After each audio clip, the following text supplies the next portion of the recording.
Ce message vous est présenté par l'Assemblée chrétienne Le Tabernacle. www.letabernacle.net. Donc, dimanche dernier, nous avons entendu notre frère Didier sur le thème des messages, qui était le suivant: laissez Christ vivre en moi. Et il s'est appuyé sur un verset qui disait: ce n'est plus moi qui vis, mais c'est Christ qui vit en moi. Et j'ai réfléchi à son message. Et je me suis dit, il est venu nous apporter un message dans lequel il nous donne une position qui est acquise, mais c'est le même apôtre Paul, parce que c'est lui qui dit ça, Paul, n'est-ce pas? Et je me suis posé la question en me disant, mais Paul, avant de dire cela, qu'est-ce qu'il a fallu que Paul, pour en arriver là, ait à passer, pour dire ce n'est plus moi qui vis, c'est Christ qui vit en moi?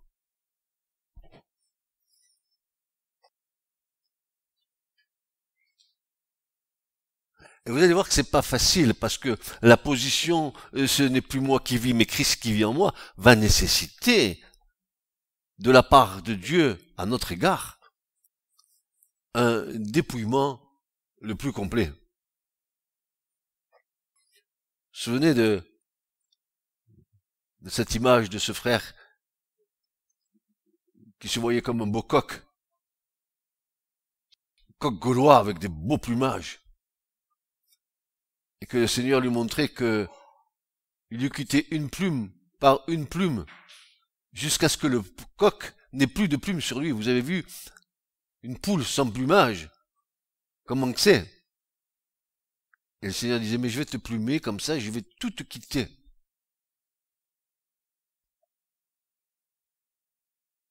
En fait, Paul va pas dire la même chose, mais il va dire pratiquement la même chose, parce que pour dire maintenant, ce n'est plus moi qui vis, mais Christ qui vit en moi, par quel passage l'apôtre Paul a dû emprunter pour en arriver à ce tel état d'abondant dans le Seigneur? Et cette réalisation que c'était plus lui qui vivait, mais que c'était vraiment la présence de Christ qui était en lui. D'abord, j'ai regardé le verset, et quand Paul dit « Et je ne vis plus pour moi, mais Christ vit en moi », il y a un petit escamotage du verset, parce que le verset ne commence pas comme ça. Le verset va nous dire, et Paul va nous dire, je suis crucifié avec Christ. Et ce n'est plus moi qui vis, c'est Christ qui vit en moi. Je suis crucifié avec Christ. Ah. Donc pour que Christ vit en lui, il a fallu que Paul passe par la crucifixion. Quelque part, il a été partie prenante de la crucifixion de Christ à la croix. J'ai été crucifié avec Christ. Mon ancienne nature a été crucifiée avec Christ. Et ce n'est plus moi qui vis, mais Christ qui vit en moi. Mais Paul, il n'a pas fini de nous dire certaines choses. Voyez-vous, méfions-nous d'idéaliser la parole de Dieu. La parole de Dieu, c'est une parole qui nous parle, elle nous parle directement. Hein. Il y a un idéal, bien sûr, que nous devons atteindre, mais c'est Dieu qui va nous faire atteindre cet idéal, c'est pas nous. Alors voilà, pourquoi Paul peut dire ça à la fin de sa vie? Ce n'est plus moi qui vis, c'est Christ qui vit en moi. Il va nous dire pourquoi il peut dire ça maintenant. Et qu'a-t-il à nous dire avant d'avoir écrit cette chose-là? A-t-il écrit autre chose? Oui. Vous savez bien que Paul, il s'est taillé la part du lion dans le Nouveau Testament, de la Brit Rachada, ou plutôt moi je préfère l'Alliance renouvelée que la Nouvelle Alliance. Oui, il va dire quelque chose. Regardez les Éphésiens, au chapitre 4 et au verset 22 à 24. Je vous invite vraiment à lire la parole de Dieu, quoi. Vous savez, moi je suis orphelin si j'ai pas la parole avec moi. C'est comme s'il me manquait mon épée. Voilà ce que Paul va déclarer. Vous êtes bien assis sur vos chaises. Est-ce que Christ vit en vous? Alors voyons. Paul va dire aux Éphésiens, ah tiens, allez, on va essayer de comprendre un peu. Éphèse, c'est quoi? C'est une église qui était à Éphèse, que Paul a fondée. Dans quelles circonstances a-t-il fondé cette église? Il a passé 2 ans à Éphèse, mais pas dans une chaise longue. Pendant 2 ans, il est rentré dans un combat énorme. Car Éphèse était la première ville au monde de l'occulte. C'est là qu'on venait chercher tous les livres de magie, d'occultisme. Et Paul est venu, il a mis ses grands sabots là, il a commencé à annoncer l'évangile. Alors les démons se sont agités. Vous savez ce qui s'est passé, n'est-ce pas? Telle puissance de cet homme avec Dieu, que l'évangile a fait une œuvre fantastique. Les gens ayant compris dans quel chemin ils s'étaient égarés, ont amené en passe publique tous leurs livres de magie, de sorcellerie, etc. Et ils en ont fait un feu de joie. Et l'Écriture nous dit qu'il y avait là environ 50 000 pièces d'argent, une somme colossale, qui a été brûlée. Parfois, quand on veut à Christ, il est nécessaire dans nos vies de mettre le feu à certaines choses. Ne laissez subsister dans vos maisons rien qui soit quelque chose qui puisse avoir un droit de l'ennemi sur vos maisons. Ne gardez pas dans vos maisons des choses qui sont... que vous voyez ça comme un truc d'art. Par exemple, les femmes, les colliers avec des bracelets avec des serpents. C'est mignon, avec les deux petites pierres là. C'est que c'est beau. Tout un tas de choses. De gens, par exemple, qui sont allés en Afrique et qui sont revenus avec des masques africains, qui sont tous des esprits de démons en Afrique. Et ça trône dans les maisons. Ou alors un beau Bouddha ventripotent qui siège au milieu de la maison, qui va me donner de la béatitude et de la zen attitude.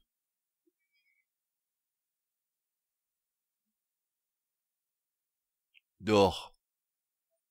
Est-ce que vous connaissez ce passage de Job? Ça me revient à l'esprit. Je vais essayer de vous retrouver. Voici ce que Job va dire quelque part. Où es-tu, mon ami Job? Il est là. Ah, mon Dieu. Regardez ce que dit Job. Si tu prépares ton cœur, Job 11, à partir du verset 11, si tu prépares ton cœur et que tu étendes tes mains vers lui, vers l'Éternel, si tu éloignes l'iniquité qui est dans ta main et que tu ne laisses pas l'injustice demeurer dans tes tentes, dans tes maisons, dans ta maison, alors si tu fais ces choses, si tu mets de l'ordre dans ta maison, si tu mets dehors tout ce qui n'est pas de Dieu, il est dit, alors tu lèveras ta face sans tache, tu seras ferme et tu ne craindras pas. Car tu oublieras ta misère et tu t'en souviendras comme des eaux écoulées. Ta vie se lèvera plus claire que le plein midi. Et si tu étais couvert de ténèbres, tu seras comme le matin. Tu auras de la confiance parce qu'il y aura de l'espoir tu examineras tout et tu dormiras en sûreté. Tu te coucheras et il n'y aura personne pour te faire peur. Et beaucoup rechercheront ta faveur. Voyez-vous, quand on l'éloigne de nos maisons, tout ce qui peut troubler votre paix, tout ce qui peut être un lien d'attache avec certaines formes occultes, alors si tu mets ça dehors, si tu brûles, si tu jettes ça au fond de la mer, tu fais un geste devant Dieu et ta maison retrouvera la paix. Donc revenons à notre brave Paul. Ah, ce n'est plus moi qui vis, c'est Christ qui vit en moi, alléluia, quel idéal, que c'est beau, n'est-ce pas, ce que Dieu fait. Mais que c'est beau ce que Dieu fait, dites avec moi que c'est beau ce que Dieu fait. Ouais, c'est bien, il est bon le Seigneur. Alors Paul dit voilà, pour en arriver là, c'est-à-dire, en ce qui concerne votre première manière de vivre, vous vous souvenez, au temps où nous étions sans Dieu et que nous vivions dans le monde, alors, l'Écriture nous dit là, c'est au temps où vous étiez dans le monde. Alors, tant où vous étiez dans le monde, d'avoir quoi? Des quoi? Des quoi? Des quoi? Des quoi? Dépouiller. Dépouiller. Oh, qu'est-ce que ça veut dire pour dépouiller? Rejeter. Se débarrasser. Foutre à la poubelle. Quoi? Le vieil homme qui se corrompt. Ah bon? Alors pour pouvoir dire, c'est Christ qui vit en moi, ce n'est plus moi qui vis, mais c'est Christ qui vit en moi, il faut que je rompe avec ma première manière de vivre, et puis que je rejette, que je me débarrasse du vieil homme qui se corrompt. Ah bon? Comment est le vieil homme? Il se corrompt? Non, non, non. Il est dépravé.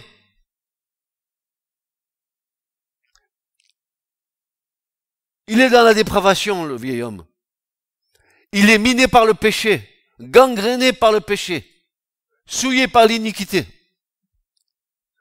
Et quand Paul va dire, ce n'est plus moi qui vis, c'est lui qui Christ en moi, alors il a fallu qu'il passe par là.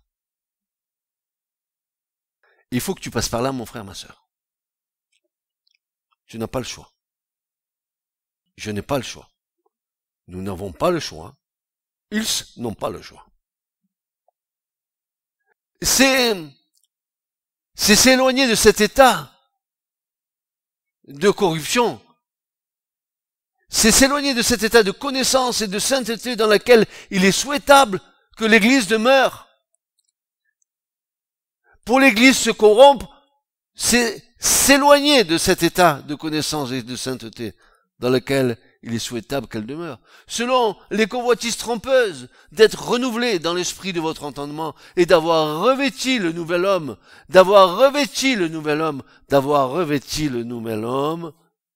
créé selon Dieu en justice et sainteté de la vérité. C'est pourquoi, dit Paul, ayant dépouillé, c'est-à-dire ayant posé de côté, vous débarrassant du mensonge, parlez la vérité chacun à son prochain, car nous sommes membres les uns des autres. Voilà.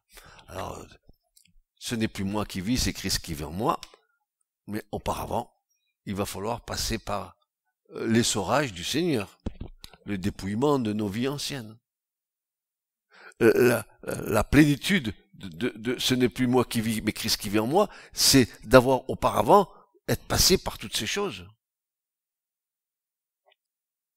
Mais frère, qu'est-ce que tu nous parles? Moi, je suis à Christ, ça y est, il a fait une nouvelle création en moi, ça y est, je suis à Christ, Ah, non, mais si tu raisonnes comme ça, tu n'as rien compris. Ou sinon, à quoi ça sert qu'il nous ait écrit toutes ces choses? Qu'est-ce qu'ils veulent nous faire comprendre, nos frères, dans la foi? C'est pas parce que tu dis Jésus, Jésus, Jésus, Jésus. C'est pas parce que tu répètes ça comme un gris-gris. C'est parce que tu vas changer. Parce que je vais changer. Parce que nous allons changer. Ne pas passer par la croix, le dépouillement, ne pas passer par la croix, ou l'éviter, ou bien l'escamoter. Je viens à Golgotha, mais au lieu de m'arrêter, je contourne et je continue. Non, non, non, non, non. Il y a une première station obligatoire, c'est la croix. Je te dis que tu n'échapperas pas à la croix. Mais c'est ton intérêt.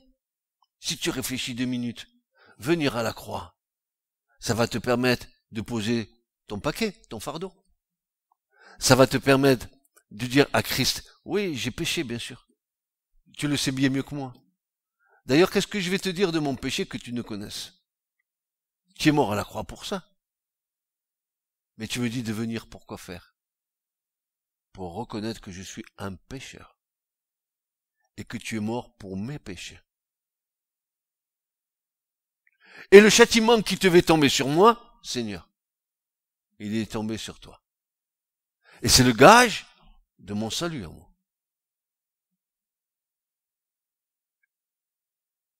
Ne pas passer par la croix, l'éviter, ou l'escamoter est une erreur grossière et dangereuse.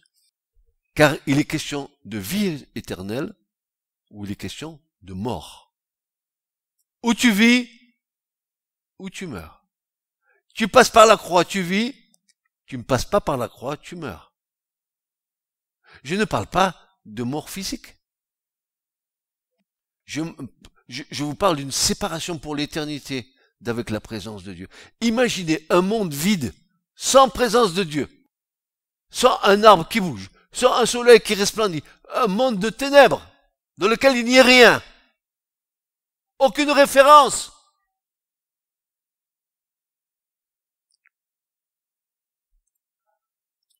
La croix, c'est le chemin inévitable et incontournable de notre lieu de rencontre avec le Christ. Se dépouiller du vieil homme nécessite son lot de renoncement.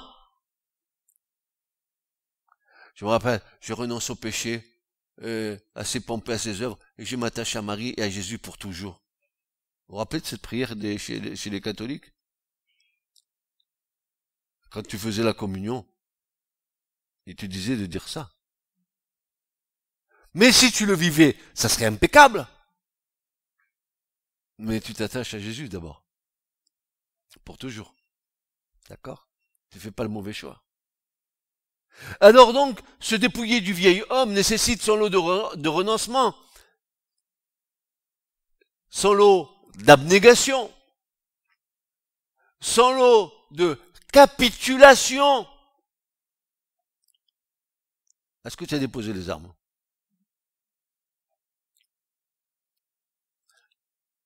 Son lot de reddition totale.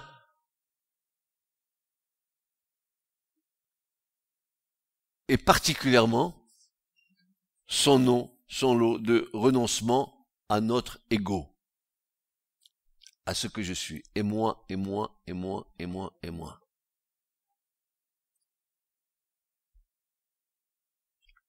Pour te dépouiller, mon frère, ma sœur, il va falloir que tu passes par là. Après, tu pourras dire, ce n'est plus moi qui vis. Mais d'abord, tu te rappelles, je suis crucifié avec le Christ. On ne peut pas sortir un verset comme ça et pas dire ce qu'il y a devant. Parce que tu t'imaginerais que tout d'un coup, ce n'est plus moi qui vis, c'est Christ qui vit en moi. Alléluia, il vit en moi. Et moi, je continue à faire la bringue à côté. Alléluia, je vis en moi. Non, non, non, non, non, non, non. Je suis crucifié avec Christ.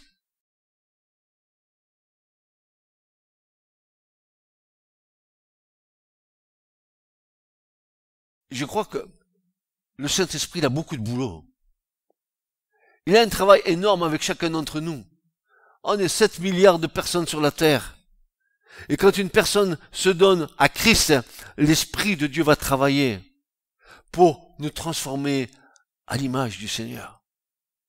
Il y a du boulot. Il y a du travail.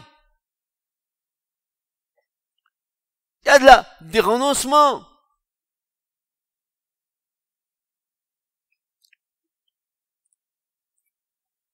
Pour enlever, pour ôter ces stigmates, ces traces infâmes de l'iniquité, ces traces qui sont en nous, qui ont été faites par notre vaine manière de vivre. Il faut laisser Dieu opérer un travail de brisement et accepter de renoncer chaque jour à soi-même. Je renonce à moi-même.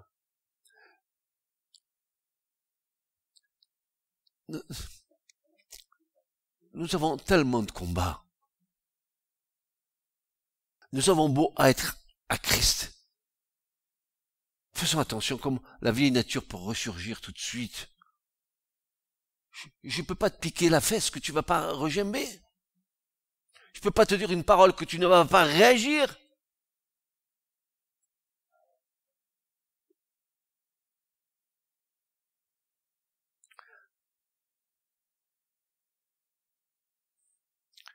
Voici ce que le Seigneur nous annonce quant à notre marche avec lui. Tout ce que nous venons de dire précédemment. Voyez-vous, le conseil du Seigneur est subordonné à notre acceptation implicite. Regardez bien ce que nous allons lire. Vous l'avez lu, vous le savez, vous l'avez relu, vous l'avez lu combien de fois dans votre vie, je ne sais pas, beaucoup de fois, mais voici ce que va dire le Seigneur dans Luc 9, 23. Si quelqu'un, écoutez bien, si quelqu'un veut venir après moi, tu peux me dire ce qu'il y a marqué derrière ensuite? Tu peux me dire ce qu'il y a après? Vous n'avez pas de Bible? Qu'est-ce qu'il est dit après? Pardon? Pardon? Qu'il renonce à lui-même.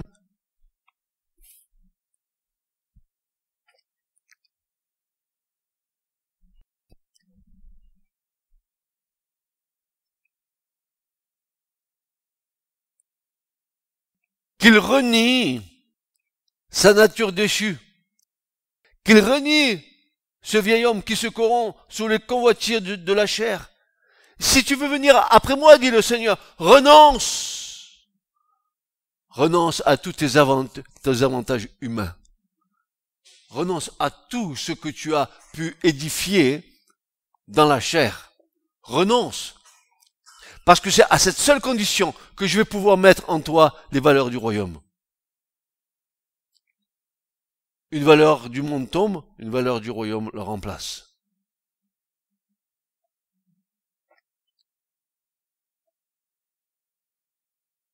Qu'il renonce à lui-même,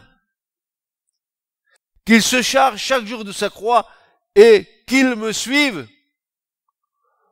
Mes amis, moi je suis comme vous. Je suis un homme comme vous. Je suis de la même nature que vous. Je lis comme vous. Je regarde la parole comme vous. Je regarde et ça m'interpelle. On me parle de renoncement. Qui voudrait renoncer? On est toujours dans notre bon droit. Mais non, j'ai raison. Qu'il renonce. Qu'il refuse. Qu'il renie sa nature déchue. Ce que je suis dans la chair, je ne le supporte pas. Mon contentement, c'est ce que je suis dans l'esprit et par l'esprit de Dieu. C'est la seule chose qui m'intéresse. Parce que ma chair, je la connais. Vous la connaissez, n'est-ce pas?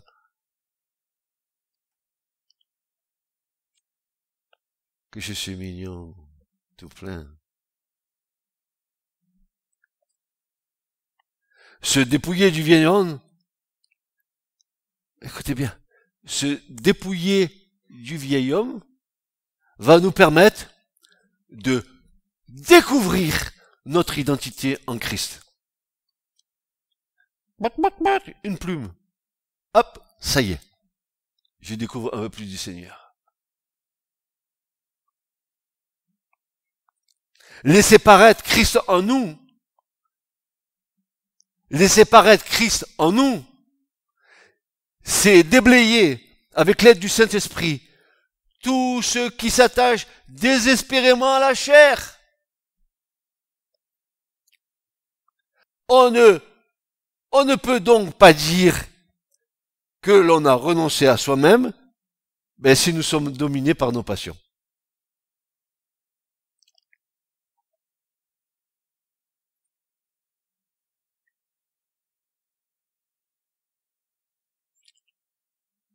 Encore Paul, mais Paul, il a dit des choses, c'est Paul, qu'est-ce qu'il a vécu, mais c'est,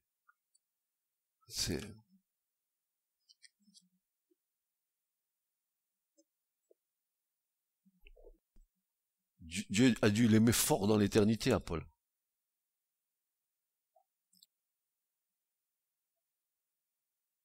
Alors, la rencontre avec le Christ, avec le Seigneur. Peut-être simplement une rencontre intellectuelle. Tiens, j'ai découvert la Bible. Oh, c'est intéressant la Bible. Il y a de beaux écrits dedans. Je comprends pas tout, mais c'est un beau livre, quoi. C'est pas mal. Vous savez ce que je disais tout le temps? Que la conversion, la vraie conversion, c'est quand ça passe d'ici à... C'est un long cheminement, vous savez. D'ici à là. Au cœur. Faut que ça descende. Mais alors que c'est long, hein. Ça prend du temps. On n'est pas toujours disposé pour que ça descende. Plus haut, plus haut, plus haut. Non, non, descend, descend. Celui qui voudra s'élever, en bas. Abajo, en bas.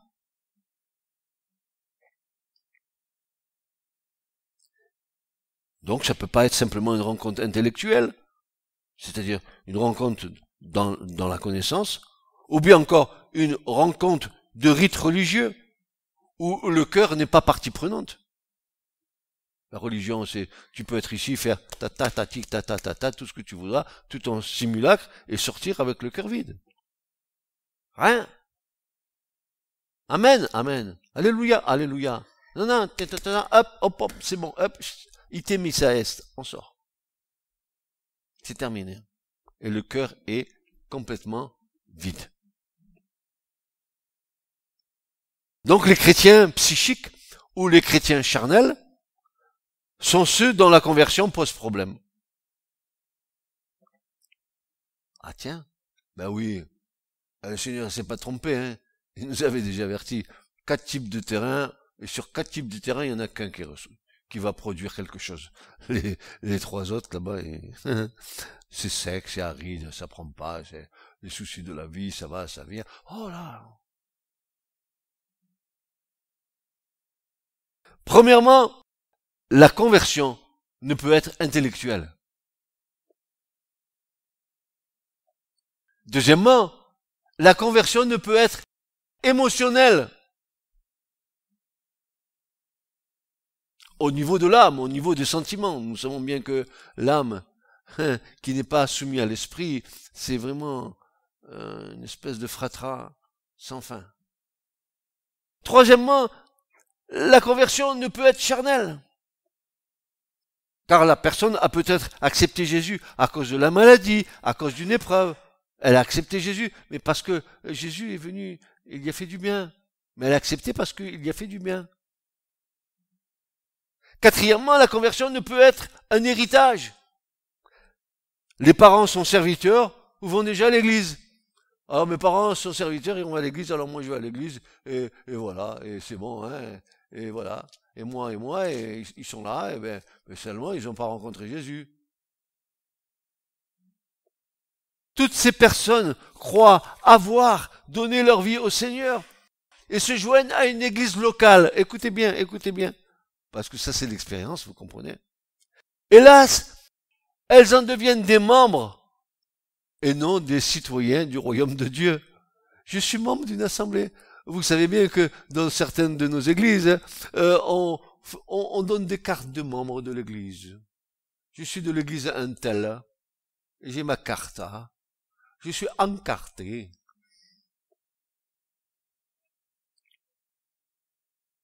Elles deviennent des membres et non citoyens ou citoyennes du royaume de Dieu. L'expression « donner sa vie au Seigneur ». J'ai donné ma vie au Seigneur. C'est très bien. Ça a été banalisé. La personne répète une prière, passe par les eaux du baptême, et peut ensuite faire partie d'une église locale.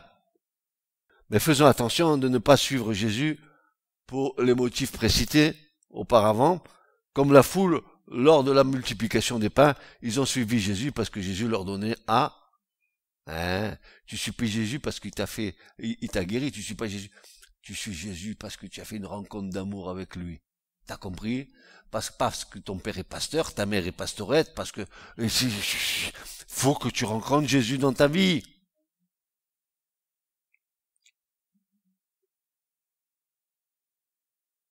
Donc, il nous faut une révélation comme Paul sur le chemin de Damas. Dites-moi bien, vous savez que quand on arrive au Seigneur, nos yeux sont, on voit, mais on est aveugle. C'est un paradoxe. On voit, mais on est aveugle. Et pour voir comme le Seigneur veut que nous voyions, il faut que nos écailles tombent des yeux. Eh oui. Il est d'une nécessité absolue que nos écailles tombent de nos yeux. Paul a eu à se dépouiller du vieil homme. Il considérait toute sa connaissance religieuse comme de la boue. Le mot que j'emploie est extrêmement adouci par rapport à l'original, à cause de l'excellence de la révélation du Christ. Et voilà ce que Paul va dire aux Philippiens dans son chapitre 3, versets 7 à 10. Et je regarde même aussi toute chose comme étant une perte à cause de l'excellence de la connaissance du Christ Jésus, mon Seigneur, à cause duquel j'ai fait la perte de toutes, et je les estime comme des ordures. Alors pour ceux qui sont des biblistes chevronnés, affermis, qui ont plein de logiciels avec les Grecs, l'hébreu, tout ce que vous voudrez, allez cliquer dessus et regardez ce que veut dire le mot, n'est-ce pas, ordure. Et vous verrez que le mot skubalon en grec veut dire tout déchet, comme l'excrément des animaux, les rebuts et la lie. Paul dit, toute ma connaissance religieuse, je la considère comme des excréments d'animaux. Parce que ça m'a pas donné la vie. Ça m'a assujetti à un système religieux, mais ça n'a pas libéré mon cœur. Qu'est-ce qu'il a fallu? Que les écailles tombent des yeux. Ah oui. Et tant que les écailles tombent pas des yeux, et tant que le cœur n'est pas ouvert au Seigneur, c'est difficile de suivre Jésus avec ses propres forces.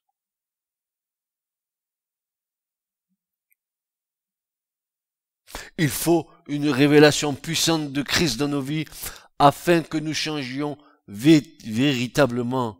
La nouvelle naissance, c'est-à-dire naître de l'Esprit de Dieu, est le seul et unique critère que l'Écriture reconnaisse.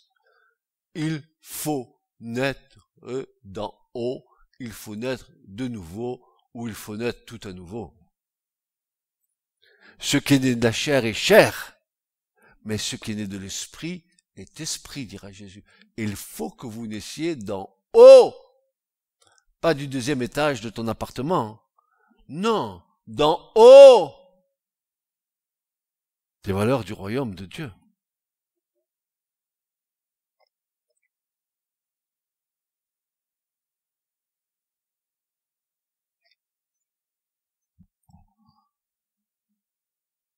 Je sais pas, mais est-ce que vous avez envie de rencontrer Paul en haut dans le royaume? Qui a envie de le rencontrer? Et vous voulez rencontrer Pierre? Et Jacques? Et Job? Qui a tellement souffert? Et Élie? Et Moïse? Moshe, Rabbinou? Notre bien-aimé rabbin, Moshe. Un homme qui parlait bouche à bouche avec Dieu.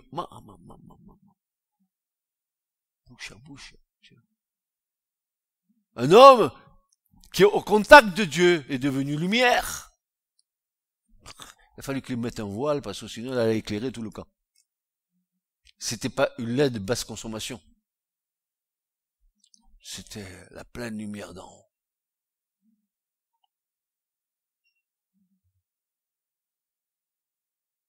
Si nous devons le connaître, c'est dans l'amour, et non la connaissance pour la connaissance.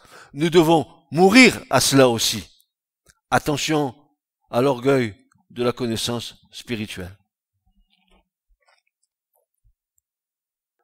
Paul continue. Parce qu'aujourd'hui, on a affaire à Paul. J'y peux rien, c'est lui qui a écrit tout ça. Donc moi, je me réfère à ce qu'il a écrit. Et j'espère bien interpréter sa pensée. Philippiens 1, versets 9 à 10. Et je demande ceci dans mes prières. Que votre amour abonde encore de plus en plus, en connaissance et toute intelligence, pour que vous discerniez les choses qui sont excellentes. Afin quoi? Pourquoi? Afin que vous soyez purs. Ah bon? Même un osmoseur, il vous donne pas une eau pure à 100%. Seul Jésus peut vous rendre purs. Par quel moyen? Par l'aspersion de son sang sur vos vies. Afin que vous soyez purs et que vous ne branchiez pas jusqu'au jour de Christ. On a intérêt, hein? Étant remplis de fruits, du fruit de la justice, qui est par Jésus-Christ à la gloire et à la louange de Dieu. Oui, nous devons également être remplis de la connaissance de sa volonté. Connaître la volonté de Dieu doit passer obligatoirement par une transformation spirituelle de notre intelligence. Une métamorphose. Notre intelligence, frères et sœurs, c'est fort ce qui va être dit. Notre intelligence, elle est comparable à la transformation de Jésus sur le mont Tabor, quand il a été transfiguré, qu'il a changé totalement de forme et d'apparence. Il faut que notre intelligence humaine soit transformée aussi. C'est pour ça que nous ne pouvons pas parler des choses de Dieu avec notre intelligence humaine. Qu'est-ce qui va toucher les gens qui nous entendent et qui nous écoutent? C'est ma parole humaine ou c'est la parole de Dieu? Tu es une parole vivante. Et tu parles la parole. Pas la tienne, la parole de Dieu. Et les gens t'écoutent. Même s'ils sont pas d'accord, ils t'écoutent. Ils savent très bien quelque part que ce que tu dis est vrai, mais ils l'acceptent pas. C'est leur problème. Mais tu dis la parole. Toi-même, tu es une parole vivante. Tu es, comme dit Paul, encore Paul, mais il y en a marre, Paul. Vous êtes une lettre écrite avec le doigt de Dieu. Non pas une lettre qui tue, mais une lettre qui est vivifiée par l'Esprit Saint. Et toute parole qui sort de ta bouche, vivifiée par le Saint-Esprit, vous savez ce que j'ai compris? C'est que l'onction de Dieu, quand Dieu te oint, quand Dieu t'accorde l'onction de Dieu, l'huile, c'est le seul élément qui te permet totalement. Pas l'eau, ça va glisser, l'huile. C'est pour ça que tu vas sentir bon. C'est pour ça que l'autre jour j'ai rigolé quand je vous ai dit, tu as l'onction de Dieu, je vais m'approcher de toi, je vais essayer de sentir. Oui, j'ai l'onction. Oui, l'onction de Dieu sur moi.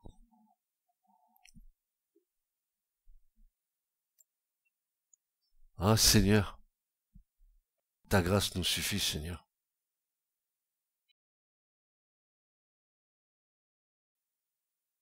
Connaître la volonté de Dieu à ton égard. Connaître la volonté de Dieu à l'égard de ta maison. Connaître la volonté de Dieu à l'égard de ton couple. Connaître la volonté de Dieu à l'égard de tes enfants. Connaître ce que Dieu veut faire nécessite par une transformation spirituelle de votre intelligence, de mon intelligence. Une métamorphose, une autre façon de voir, une autre façon de comprendre, une autre façon d'appréhender les choses, parce que ça, c'est des éléments qui viennent du royaume de Dieu.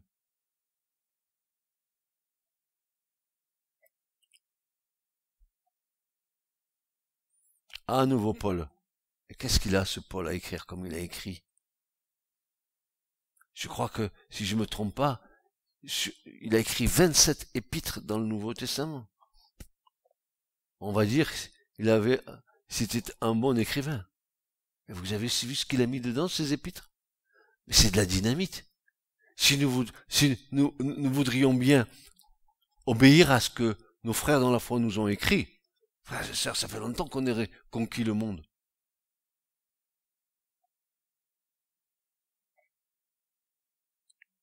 Colossiens 1, versets 9 à 10. C'est pour cela que nous aussi, depuis le jour où nous en avons été informés, nous ne cessons de prier Dieu pour vous et de demander que vous soyez remplis de la connaissance de sa volonté. Qui prie? Qui d'entre nous prie pour que nous soyons remplis de la connaissance de sa volonté? Qui a fait un jour cette prière? Au lieu de dire, change mon mari, donne-moi de l'argent, j'ai pas. Toujours les choses d'en bas. Toujours le bien-être d'en bas. Paul il dit non, je prie pour vous. Dieu, mon Père qui est dans les cieux. Pourquoi faire?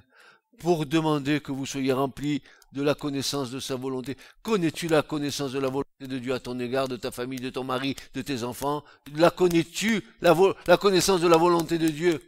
Ou tu pleurniches sur les choses que tu vis, mais tu ne vas pas à la source demander.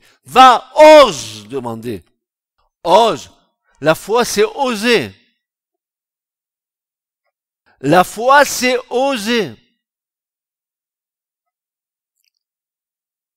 Que vous soyez remplis de la connaissance de sa volonté, en toute sagesse et intelligence spirituelle, pour marcher d'une manière digne du Seigneur, et lui être entièrement agréable, portant des fruits en toutes sortes de bonnes œuvres, et croissant par la connaissance de Dieu. Notre croissance est par la connaissance de Dieu, pas par ma connaissance, par la connaissance que Dieu m'accorde. Alors, on va essayer de voir qu'est-ce que c'est que se dépouiller. Nous avons vu que Paul nous dit déjà un tas de conseils pour se dépouiller. Mais je veux aller un peu plus loin avec vous. Se dépouiller, c'est évacuer tout préjugé intellectuel de quelque ordre qu'il soit, tout préjugé scientifique, tout préjugé technologique, tout ce que l'intelligence humaine va mettre devant pour ne pas que nous comprenions. Tout préjugé intellectuel pour appréhender le Christ, pour saisir le Christ, mettre de côté toute notre connaissance humaine qui n'a rien à voir avec la connaissance de la volonté divine et du royaume en haut. C'est tout à fait différent. Frères et sœurs, c'est comme la nuit et comme le jour, c'est pareil.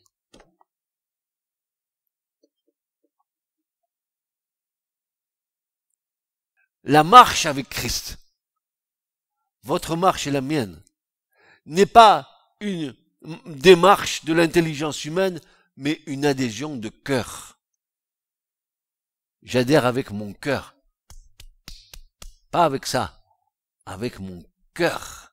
Le siège de mes affections, le siège de mon amour pour le Seigneur. J'adhère avec mon cœur. Marcher avec le Seigneur, avec sa propre intelligence, est à coup sûr donner accès au diable, à un moment ou à un autre. Il va se servir de ça. Dieu a-t-il vraiment dit? Et dans la mort à soi-même, il nous faut être renouvelé par la transformation de notre intelligence, de notre entendement, pour discerner quelle est la volonté de Dieu à notre égard. À coup sûr, pour expliquer la vie de l'esprit avec un esprit non renouvelé, nous conduit à l'échec le plus total Je peux pas comprendre Dieu avec mon esprit humain. Impossible. Il faut naître d'en haut. Il faut que Dieu ait touché la personne. Vous avez du travail, n'est-ce pas, dans la prière?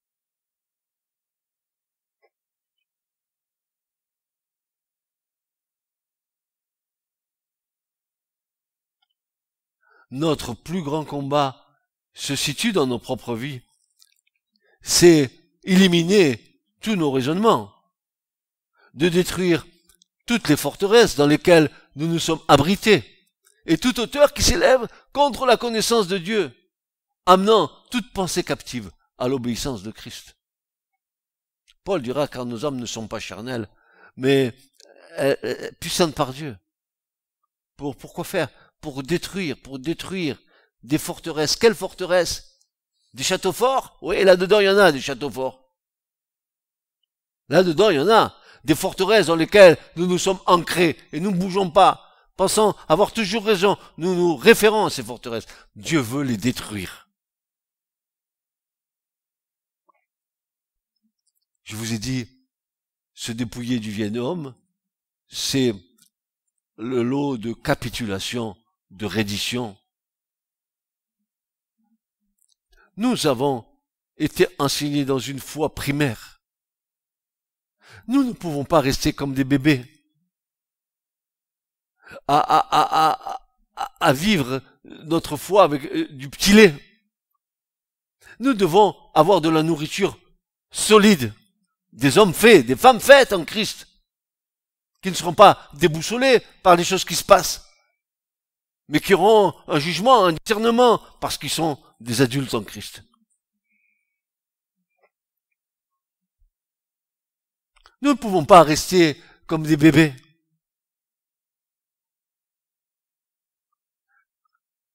Si Christ doit vivre en moi, si je suis un bébé, il va pas avoir beaucoup d'espace en moi pour être un adulte spirituellement.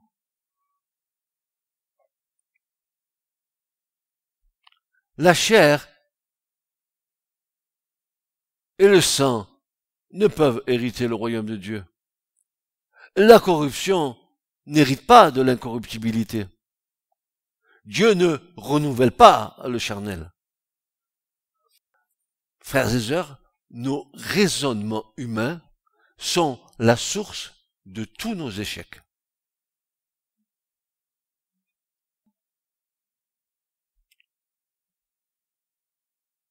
Si je vais vers vous et je vous dis, lisez ce verset, et je vais vous dire maintenant, s'il te plaît, qu'est-ce que tu as compris de ce verset? Vous savez ce que vous allez me répondre?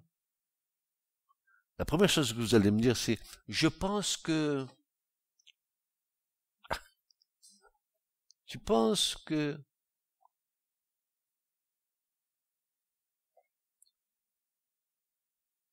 Ça vaut rien. Ça ne vaut absolument rien. L'onction de Dieu, elle, ne repose pas sur la chair, mais dans l'esprit. Tu parleras aux fils d'Israël, Exode 30, versets 31 à 32. Tu parleras aux fils d'Israël, disant, ce sera pour moi l'huile de l'onction, sainte en vos générations. On n'en versera pas sur la chair de l'homme. Dieu ne oint pas la chair. Dieu a condamné la chair.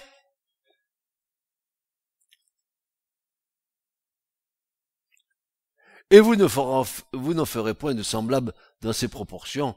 Elle est sainte. Elle vous sera sainte.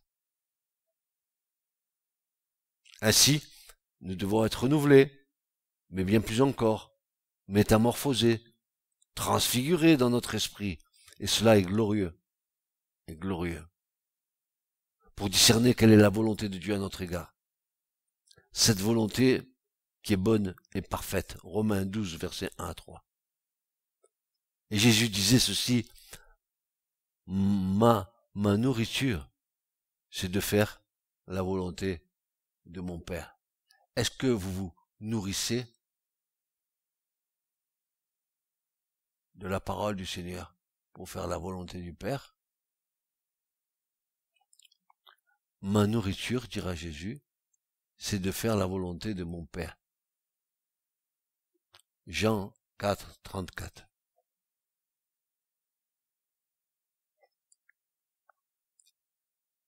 En vérité, je vous dis, à moins que le grain de blé tombant en terre ne meure. Ah, tu veux mourir? Ah, tu es obligé, hein. Ne meurt? Bon, écoutez, je ne suis pas actionnaire dans les pompes funèbres. Rock Éclair, je n'ai pas, je suis pas actionnaire là-bas. Mais l'écriture me dit que ici là, c'est que tu dois mourir. Mourir, quelle mort? Il faut que tu meurs à toi-même, à ce que tu es, à ce que tu penses, à ce que tu vis.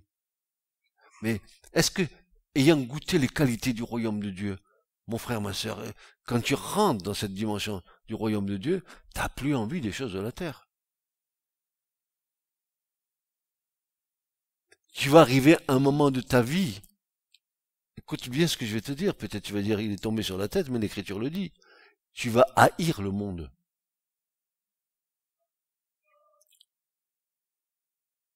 Et les convoitises du monde. Tu vas haïr cette façon de vivre du monde.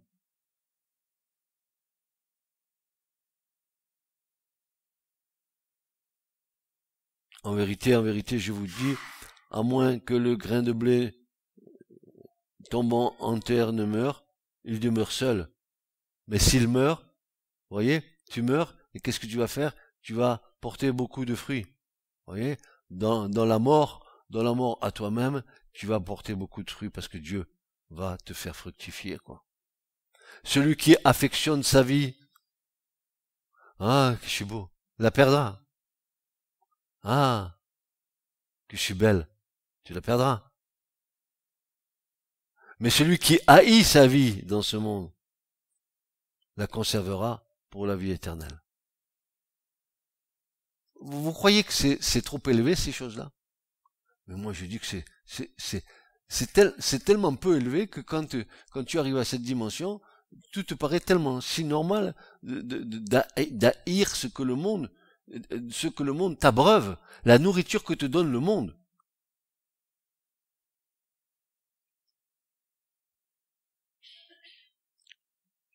En ceci, mon Père est glorifié, que vous portiez beaucoup de fruits, et vous serez mes disciples. Souvent, les pensées sont liées par la conséquence du péché. L'évangile ne pénètre pas. Le péché obscurcit l'intelligence. Nous sommes voilés. Le Dieu de ce siècle a voilé notre intelligence, nos raisonnements. Oui, c'est vrai, ça c'est vrai. Dieu déchire le voile. Il faut que la lumière pénètre en nous pour éclairer nos ténèbres. Nous devons demander un rafraîchissement de l'esprit, une onction nouvelle, une pluie bienfaisante. Demandez-le pour vos maisons, pour vos familles, pour vos couples. Demandez au Seigneur une onction nouvelle, une nouvelle visitation, un rafraîchissement. Autant que je me souviens dans l'Écriture, il est dit dans les Actes des Apôtres, au moment des grandes conversions, des 5000, etc., il est dit par l'apôtre Pierre, Dieu a préparé un temps de rafraîchissement. Mais ce temps de rafraîchissement, si vous regardez le mot dans l'original, c'est pas tellement rafraîchissement dans le sens que j'ai chaud. Non, non, un temps de rafraîchissement, c'est un temps de guérison messianique. Dieu vient donner un temps de rafraîchissement. Dieu vient guérir.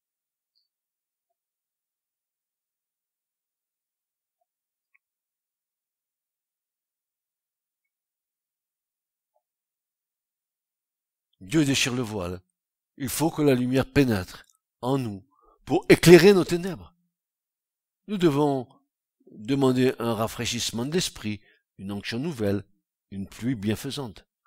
Alors, renouvelé par le Saint-Esprit, le combat continue par la division de l'âme et de l'esprit. C'est nécessaire de ne plus être dominé par nos sentiments qui sont issus de la partie charnelle. L'œuvre de la croix doit agir. Elle doit pénétrer au fin fond de notre être et accomplir son œuvre en nous. Et ce matin, je pose cette question, jusqu'à quelle profondeur la croix a pénétré en vous? Plus elle pénètre, elle produit la mort, et plus vous vivez. Quel paradoxe. Je meurs pour vivre. Je meurs pour vivre. L'œuvre de la croix doit agir. Elle doit pénétrer au fin fond de notre être et accomplir son œuvre en nous. L'apitoiement sur soi, la propre justice, la colère, l'hypocrisie, la fausse humilité et le centre des regards des autres, notre faire-valoir, notre orgueil, notre vanité, notre ambition, que sais-je encore? À tout ça, Paul va répondre: mortifiez donc vos membres qui sont sur la terre. Et il commence: la fornication, l'impureté, les affections déréglées, les mauvaises convoitises, et la cupidité qui est de l'idolâtrie, à cause desquelles la colère de Dieu vient sur les fils de la désobéissance. Ainsi Paul déclare: mais maintenant, renoncez, débarrassez-vous, écartez-vous, vous aussi, de toutes ces choses, colère, courroux, malice, injure, paroles honteuses, venant de votre bouche. Mais à qui parle Paul? À qui parle? À l'église de Colosse. Quel combat dans l'église entre ceux qui sont consacrés au Seigneur, les spirituels, et les charnels, et les psychiques. Quel combat! D'ailleurs, mon frère, ma sœur, quand tu parles avec quelqu'un sur un sujet, tu vas voir tout de suite si la personne qui est en face de toi est spirituelle, tu vas trouver un point d'accord. Si la personne qui est en face de toi est quelqu'un de charnel, pas comprendre. On ne parle pas le même langage. Parce que moi je pense que, continue à penser. Tu sais que les pensées, c'est la fleur des morts. Les orchidées, tout ça, tu mets des pensées sur les tombes. Vas-y. Avec ton bouquet de pensées. Vas-y. Orne la tombe de ta vie. Vas-y.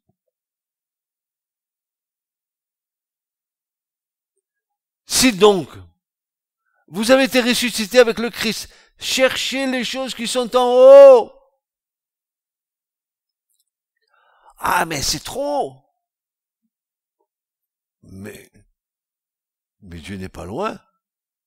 Il est là près de toi, il est dans ton cœur, il est sur ta bouche. Il est là. Il est au fond de toi. Quand il te saisit, après t'avoir complètement dépouillé, et que tu puisses dire, ce n'est plus moi qui vis, c'est Christ qui vit en moi, parce que il t'a tellement dépouillé que tu n'as plus rien à revendiquer, si ce n'est sa grâce sur ta vie, et toutes les bonnes choses qu'il a mis dans ta vie, que tu ne veux pas changer pour rien du tout au monde. Alors oui, ce n'est plus moi qui vis, c'est Christ qui vit en moi. Parfois, je vois que j'ai des petits soubresauts. Je vois que ma chair est tressaute encore, elle n'est pas encore totalement morte. Hein? Vous avez vu ça des fois? Je suis spirituel. Ouais. C'est pas mort. Hein, c'est pas mort, hein, s'il dit des fois, parfois. Hein, s'il dit des fois, c'est pas mort. Hein, Didier, c'est pas mort des fois. Nous sommes morts quoique vivants. Ah, amen, amen, amen, nous sommes morts quoique vivants. Pensez aux choses qui sont en haut, non pas à celles qui sont sur la terre. Car vous êtes morts. Car vous êtes morts. Vous êtes morts. Ouais, mais j'ai pas dit le reste. Regardez. Et votre vie est cachée avec le Christ en Dieu. Tu as disparu pour mieux réapparaître. Oui, je suis pas mort. Si, tu es mort. Et tu sais quand est-ce qu'il y a eu le constat de ton décès? Tu sais que quand quelqu'un décède, le docteur il vient faire l'acte de décès pour voir, il te secoue voir si tu vis encore. Il va dire, ah non, celui-là il est mort, c'est fini. Eh ben le jour où tu vas naître de nouveau, on signe ton acte de décès, tu es mort. Oui, tu es mort quant à cette terre, mais ta vie est cachée en Christ, en Dieu. Ce qui est de loin, dira Paul, le meilleur. Amen, le meilleur, le meilleur. Et c'est ici la volonté de Dieu, votre sainteté, que vous vous absteniez de la fornication, que chacun de vous sache posséder son propre vase en sainteté et en honneur. Dans la passion de la convoitise, comme font les nations, aussi qui ne connaissent pas Dieu, que personne ne circonvienne son frère, ni lui fasse tort dans l'affaire, parce que le Seigneur est le vengeur de toutes ces choses, comme aussi nous l'avons dit précédemment et affirmé. Car Dieu nous a pas appelés à l'impureté, mais dans la sainteté. Alors maintenant je peux dire, oui, ce n'est plus moi qui vis, c'est Christ qui vit en moi, parce qu'au départ, j'ai été crucifié avec lui. C'est-à-dire, en passant par la crucifixion, j'ai accepté le dépouillement de ma vieille nature.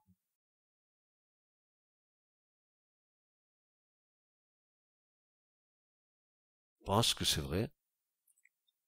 Ce n'est plus moi qui vis. C'est le Christ qui vit en moi. Amen. Amen. Ah oui, ça vous fait réfléchir, je le sais, mais l'écriture, c'est l'écriture. Paul, c'est Paul. Était-il inspiré du Saint-Esprit? Oui, car l'écriture nous dit que toute parole est inspirée de l'Esprit de Dieu. Elle a reçu le souffle divin. Toute parole de Dieu. Et cette parole que nous entendons ce matin, elle a la capacité, le pouvoir de nous transformer. Comment une parole qui sort de la bouche de quelqu'un a-t-elle le pouvoir de transformer le cœur de l'autre? C'est que dans la parole, il y a une puissance. La parole de Dieu, elle a une puissance pour te transformer.